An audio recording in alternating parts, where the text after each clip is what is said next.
Okay, so I'm going to show you 10 different techniques. The first one is harmonics, and each string on the piano has a node somewhere where you can get halfway and it goes up an octave, and then when you get a quarter of the way it goes up an octave and a fifth, etc.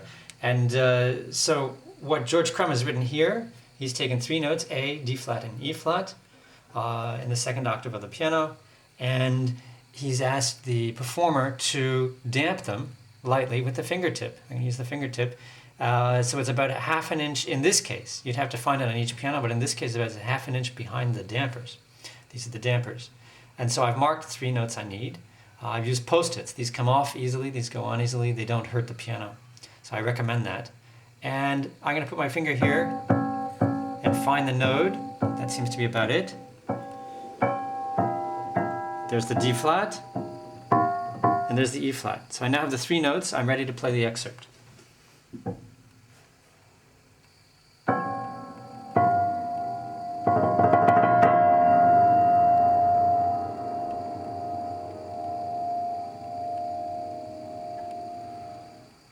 This is technique number 2, and this involves placing a metal chain, a light metal chain, inside the piano. This chain is a good one because it has links which are fairly small and will settle nicely inside between the strings of the piano. However, in order to keep it from falling inside the piano, I've attached it by a string so it cannot fall inside. That's very important. You do not want it lost in the action. You will not be able to get it out. Okay, so the string helps me, you see. Okay, so this covers the bottom octave and a half of the piano.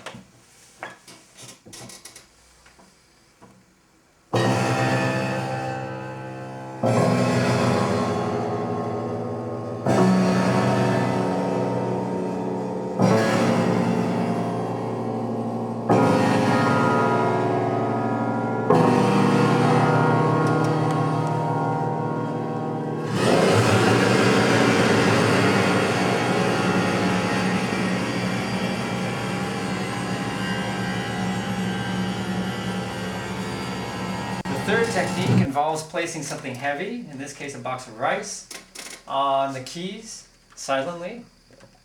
That makes the dampers go up. In this case I used something on the black keys, so the black dampers go up. And as a result, when I play on the piano, I get a lovely resonance.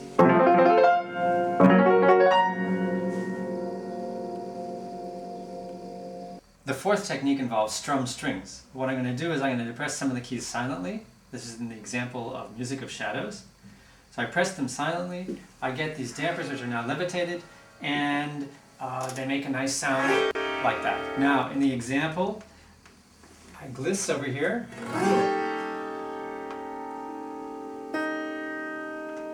And then I revolve my finger around on the strings in a circular pattern.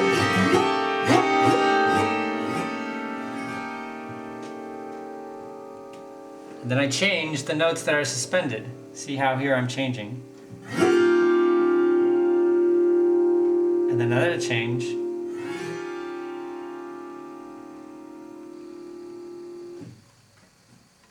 The wood and metal bars of the piano offer some very nice possibilities for sound. It depends on the piano. Sometimes it's very resonant, like this, less resonant like that. You can use your knuckles, or you can equally well use a rubber mallet.